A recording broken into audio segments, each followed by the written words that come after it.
आपकी जर्नी कहाँ से शुरू हुई थी?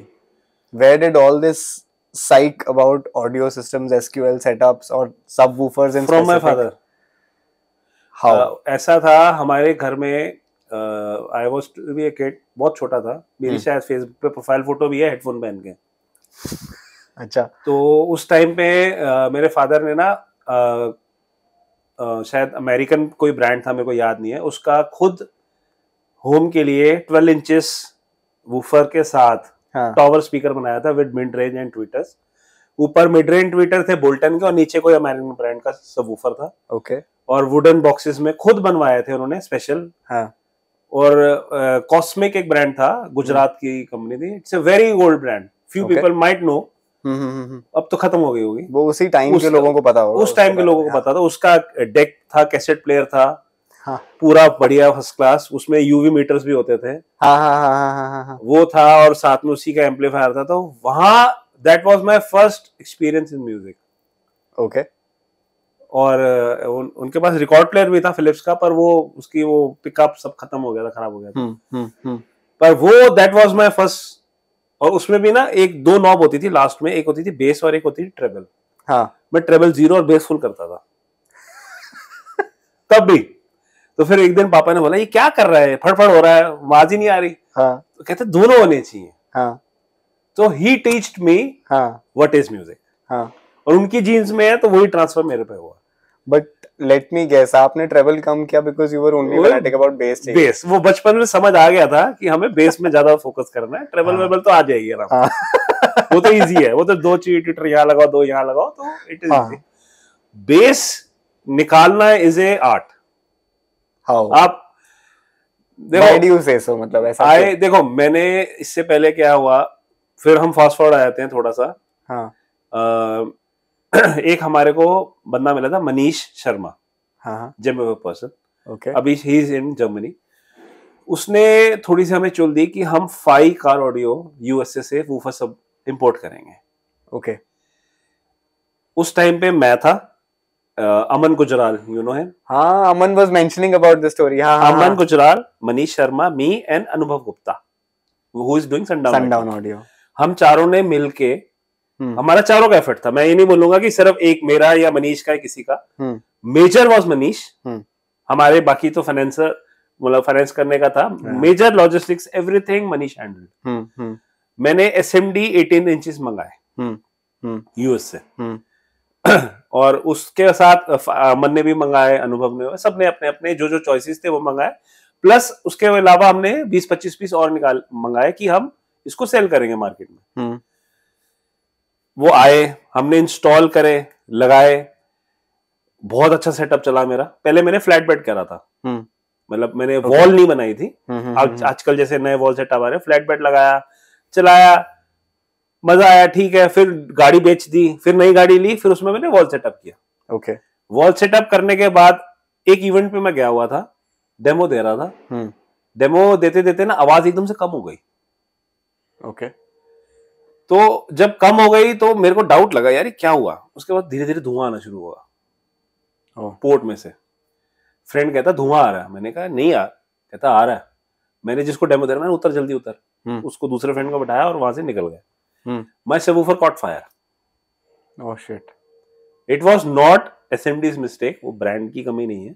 It was my mistake, I was overpowering it. Okay. एक सबवूफर में आप 5000 आरएमएस डालोगे ना तो उसकी वाट लगेगी लगेगी। वो जला, ठीक है। फिर उसकी रिकॉन ऑर्डर करी यूएस से। वो जब आई तो उस टाइम पे वो इतनी एक्सपेंसिव आई, जितने का सबवूफर था उससे महंगी वो उसकी रिकॉन आई। और मेरे सामने जब वूफर खुला हुआ पड़ा था तो यार मैंने कहा वो कर सकते तो हम क्यों नहीं कर सकते। That was the pushing force for me. Okay, कि मैंने चलो ट्राई करते हैं। मैंने दिल्ली गया, वहां से मैग्नेट लेके आया, मोटर, पहली मोटर बनाई, सबवूफर असेंबल करा, चलाया, खुद मजा ही ना, कुछ ही ना, आवाज ही नहीं है। Over the period of time it took me, मेरे ख्याल से 6-8 महीने लगे मेरे को कि एक रिस्पेक्टेबल आउटपुट मैं निकाल पाया सबवूफर में से। अब चलो सबवूफर बन गया। वो तो टेबल पे रखा फटफट कर रहा है, वो सारा कुछ हो गया। करेक्ट। अब उसको गाड़ी में लगा के उसकी आउटपुट लेनी भी तो है। कि वो परफॉर्म कैसा कर रहा है, वो हार्ड पार्ट था। इफ सबवूफर इज और एक इंक्लोजर, आप दो पार्ट लेते हो ना, 60% is the subwoofer, 40% is the enclosure. Okay. और इंडिया में इंक्लोजर बनाने वाले नहीं है कोई। पहले तो enclosure banana, workmanship of the enclosure plus उसका डिजाइन, आपको किस डायमेंशन का बनाना है उसका, जो उसमें पोर्ट आ रहा है, पोर्ट का एरिया कितना होता है, वो कितना पे ट्यून्ड है, इंक्लोजर की ब्रेसिंग, आप उसको स्टिफ कितना कर सकते हो, इंक्लोजर की वॉल थिकनेस, इंक्लोजर की प्लेसमेंट, बहुत एक चीज नहीं है। आप ये नहीं है कि एक डब्बा बनाया, उसमें साइड में हवा निकाली और गाड़ी में रख दिया और it will play. No. Is it true that, मतलब जो मैंने सुना है दैट जिस तरीके का आपको बेस का रिस्पॉन्स चाहिए, उस हिसाब से उसका पोर्टिंग होती है, अंदर पूरी डिजाइनिंग होती है। पोर्टिंग यानी उसकी पोर्ट की ट्यूनिंग फ्रीक्वेंसी चेंज होती है। ओके। अब जैसे मेरे पास कस्टमर आते हैं, सर मेरे को सिर्फ इंग्लिश गाने सुनने हैं, लो बेस वाले, मेरे को नॉर्मल कमर्शियल म्यूजिक जो हिंदी गाने हैं और ये पॉप गाने हैं, ये मेरे को नहीं सुनने, मेरे को सिर्फ लो बेस चाहिए। हाँ। तो आई ट्यून द इंक्लोजर लो, मैं उसको 28-30 पे ट्यून कर देता हूँ। वो क्या है, गाड़ी हिल रही है, बाल उड़ रहे हैं, ही इज हैप्पी, उसको चाहिए ही वही, तो मैं उसको वो दूंगा। अब मेरे पास कस्टमर आता है कि मेरे को हिंदी गाने सुनने हैं या पंजाबी गाने सुनने हैं। आजकल पंजाबी गानों में भी लो बेस आनी शुरू हो गई है, क्योंकि they are making good song, पर मेजोरिटी उसमें आप लेके चलो कि 40 टू अबव ही होती है, 40 हर्ट्ज से ऊपर की ही होती है सारी फ्रीक्वेंसीज। तो वो आपको इंक्लोजर हाई ट्यून करना पड़ेगा। ओके। तो आपके टेस्ट के हिसाब से आपको सबवूफर का इंक्लोजर डिसाइड करना पड़ेगा। I listen to songs from AP Dhillon, तो उसके अंदर लो और मिड बेस भी आता है, द बीट्स आर गुड। तो how do you ensure in terms, अगर आप इंक्लोजर बना रहे हो तो आप कैसे इंश्योर करोगे कि वो रिस्पॉन्स मुझे ये दे दे? उसकी ट्यूनिंग फ्रीक्वेंसी पे आपने इंक्लोजर जो ट्यून करते हैं ना, साइड में एक पोर्ट होता है, हवा निकलने की जगह होती है, उसका एरिया और उसकी लेंथ डिटरमाइन करती है कि आपने उसको कितने पे ट्यून किया। उसके बहुत सारे कैलकुलेटर्स ऑनलाइन पड़े हुए हैं। पोर्टेड इंक्लोजर के आप डालोगे कैलकुलेटर तो बहुत सारे हैं, एक नहीं है, बथेरे हैं, आप कहीं से भी उसमें आप जितना पोर्ट बड़ा करते जाओगे ना, ट्यूनिंग फ्रीक्वेंसी बढ़ती जाएगी। लेंथ बढ़ाते जाओगे तो ट्यूनिंग फ्रीक्वेंसी लो होती रहेगी। उसके बाद आपको जो उसका पोर्ट एरिया है, आपके बॉक्स का जो वॉल्यूम है, उसके हिसाब से उसका एरिया रखना पड़ेगा। ये नहीं है कि आपने इंक्लोजर बहुत बड़ा बना दिया और पोर्ट एरिया छोटा सा दे दिया। वो चफिंग करेगा फिर। अच्छा, ये भी नहीं कर सकते कि बॉक्स छोटा हो गया और पोर्ट बड़ा कर दिया, वो काम ही नहीं करेगा। पॉइंट। क्योंकि एयर वेलोसिटी उसके अंदर से जो पास हो रही है ना, दैट इज वेरी इंपॉर्टेंट, वो आपको रखनी है इन वो कहीं पे भी अगर रिस्ट्रिक्ट हो गई, रिस्ट्रिक्ट नहीं, उसको एक पैरामीटर के बीच में रखना पड़ेगा। वो मैं टेक्निकल ज्यादा नहीं जा रहा, एयर वेलोसिटी मेंटेन करनी है। टू फास्ट चफिंग होगी, टू लो आवाज ही नहीं आएगी। पोर्टेड इंक्लोजर में क्या होता है, जो फ्रंट फेस है सबवूफर की जो आउटपुट निकल रही है, वो जो पोर्ट है उसमें से उसका इन फेज निकलता है, तभी वो आउटपुट ज्यादा निकलता है। अगर आप सील्ड में लगाओगे ना, सील्ड इंक्लोजर और पोर्टेड इंक्लोजर में 3 dB का फर्क आ जाता है, मोटा मोटा। मतलब जैसे आपका वहां 100 आ रहा है, वहां 103 104 भी हो सकता है पोर्टेड में वही सब कुछ, वही सेटअप में। क्यों? जब सील्ड है, सिर्फ front of the subwoofer is playing the music, back को तो आपने सील कर दिया। वो एक तरह का सस्पेंशन हो गया उसको रोकने के लिए।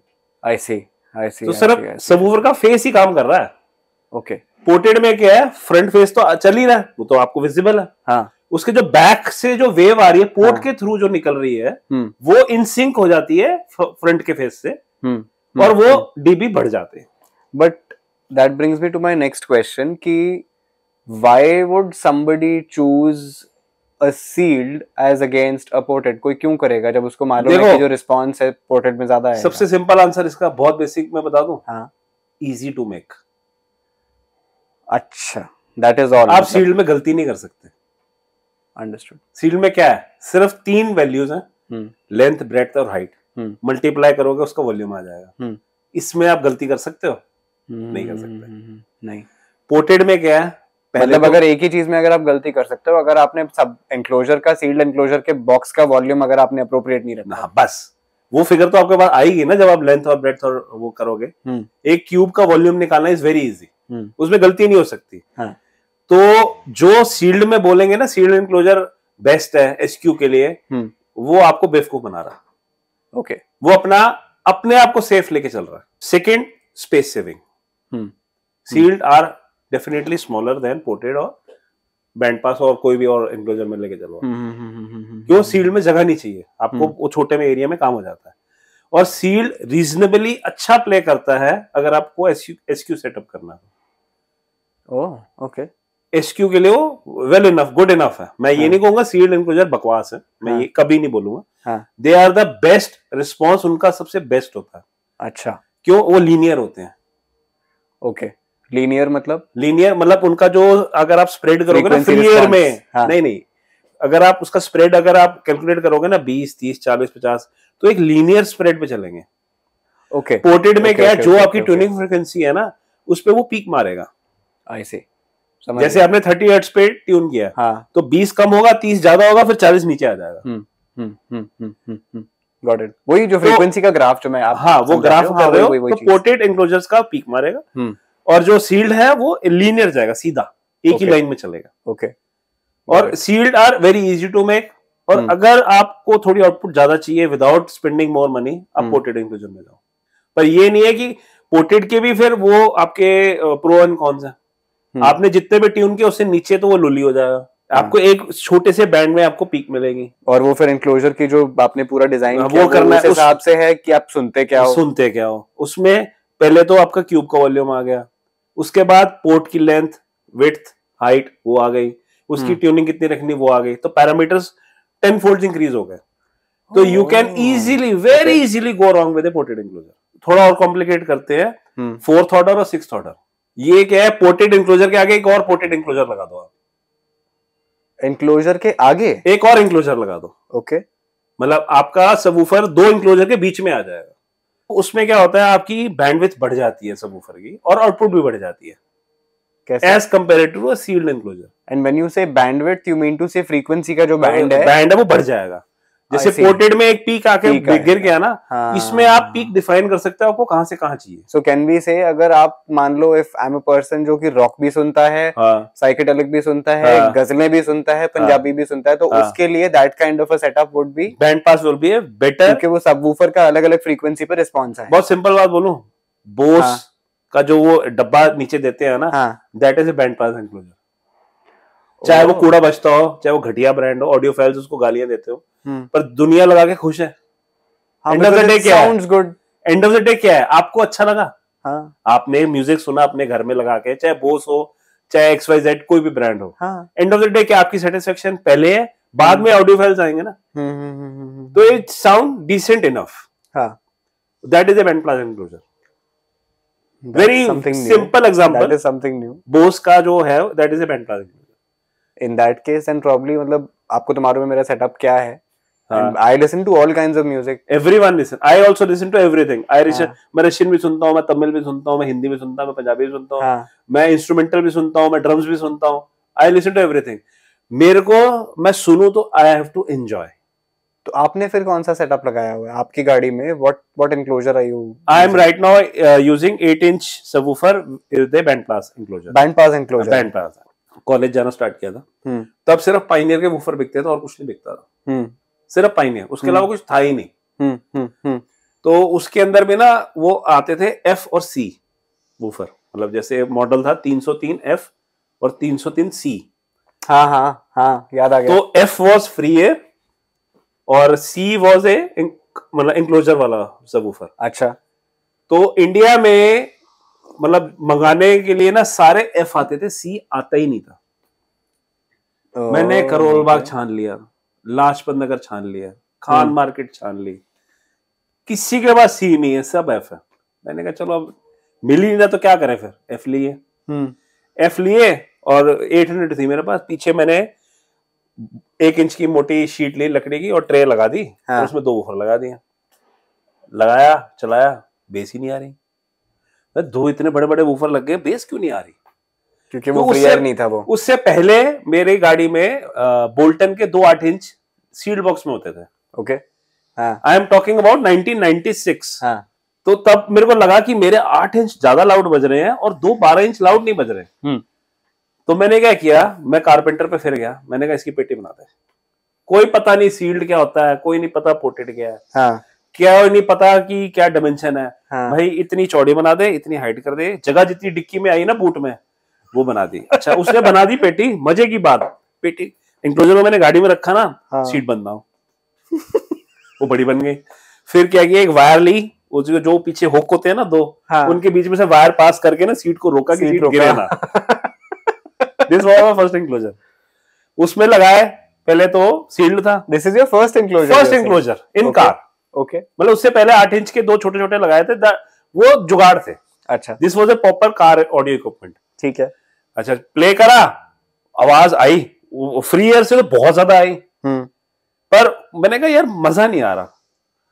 फिर मैंने उसका ना पायनियर का ना मैनुअल खोल लिया, तो मैनुअल में लिखा हुआ था सील्ड के लिए 1 से 1.2 क्यूबिक फीट और पोर्टेड के लिए 1.2 से 1.4 क्यूबिक फीट। फिर मैंने इंची टेल लेके नापे, मैंने कहा ये तो 1.2 क्यूबिक फीट आ रहा है। पापा से पूछा, मैंने कहा ये बताना जरा। उन्होंने नापा, हाँ इतना है। क्या कर रहा है, टाइम वेस्ट कर रहा है। मैंने कहा ठीक है आपने बता दिया ना, आप जाओ। हाँ। फिर मैंने उसके अंदर ना उसी मैनुअल में लिखा हुआ था 3 इंचेस का पाइप और कुछ लेंथ का। हाँ। मैं सब मैनुअल में था, मैंने अपने मन से कुछ नहीं करा। वो मैंने 2 उसमें और पाइप उसमें पाइप ठोक दिए इंक्लोजर के अंदर। Pipe as in for ports. हाँ ठीक है, पोर्ट्स। कुछ नहीं पता क्या हो रहा है, क्या रॉकेट चल रहा है, कुछ नहीं है। जो मैनुअल में लिखा मैं वो बनाता जा रहा हूँ। Manual which came with the subwoofer, मैंने उसके हिसाब से बनाया। वो भाई साहब आवाज ही आ गई, मैं आ गया तो मजा आ गया। 2 पाइप लगा के साली आवाज ही डबल हो गई है। तो that was my first setup. और उस सेटअप से मैंने अपनी 800 की छत बेंड कर दी थी। वो छत वाइब्रेट होती थी क्योंकि डैम्पिंग नहीं आती थी। करेक्ट, डैम्पिंग नहीं थी और 800 भी थी। 800 क्या थी वो that is a toy car. That was my first loud SPL setup. After 800, I went to ST. Okay. अच्छा, तब तो फ्री एयर ही वूफर आते थे। That was around 1998. College free air. मेरे को एक चीज बताओ, ये वही वाले हैं जो अपन गाड़ी के पीछे जो 2 स्पीकर ऐसे लगाते थे, उसके बीच में छेद करके सब हाँ, वही वाला free air. But it is surprising, उनका मोटर फोर्स कम होता है, उनका ड्राइवर्स का, फ्री एयर सब वूफर्स का, पर उनकी वोल्टेज बहुत कम होती है। 200, 250, 300, 400 आरएमएस के ऊपर बनते ही नहीं है वो। क्योंकि आपने उसमें 500 आरएमएस की 20 हर्ट्ज की साइन वेव दे दी ना, वो मैकेनिकली फेल हो जाएगा। और उस जमाने में एम्पलीफायर भी क्या आते थे, 30x4, 50x4, ब्रिज कर दोगे तो 150x4, 200x4, इससे ऊपर आते ही नहीं थे। फिर स्टीम में लगाए थे मैंने, 2 लगाए थे ट्रे में। 2 ओवल्स और 2 ट्रे में सबवूफर। वो सेटअप मैंने चलाया काफी टाइम। उसके बाद फिर मैंने ली थी जेन। अच्छा, मैंने कहा ये सिडान में ना बेस मजेदार नहीं आती, बदलो गाड़ी, बदलो साली, हैच लो। हाँ, तो हैच ली, तो उसमें मैंने फिर 212 फिर से वही लगाया। हाँ। उस टाइम पे अर्ली 2000 तक भी ना इक्विपमेंट इंडिया में मिलता ही नहीं था। ओके, आप कुछ भी लेने जाओ ना, पायनियर, सोनी, एल्पाइन, फिनिश, खत्म। इसके अलावा कोई ब्रांड ही नहीं था। ये तो अब जाके बहुत सारे ब्रांड आए हैं। एंड आई थिंक जो मुझे समझ में आया है, because I remember Aman also was talking about it, Alpine के मतलब उसके हिसाब से Alpine used to be the best उस टाइम पे back then, because it was most expensive. वो आता था ऑफिशियल इंपोर्ट पे, और पायनियर आता था ग्रे मार्केट में। एल्पाइन सर्वाइव ही नहीं कर पाया। उसके बाद मैंने क्या लगाया था, स्विफ्ट। ही आपकी स्विफ्ट जो मेरी पहली ग्राउंड पाउंडर थी, जिसमें मैंने 18 एसएनबी लगाए थे लास्ट में। अच्छा, उससे पहले मैंने उसके अंदर आईडी मैक्स भी लगाए थे। तो वो मैंने सिंगापुर से फ्रेंड से मंगवाए थे। They are very nice subwoofers. Okay, very efficient. उसके बाद मैंने स्टेक के एम्पलीफायर्स लिए।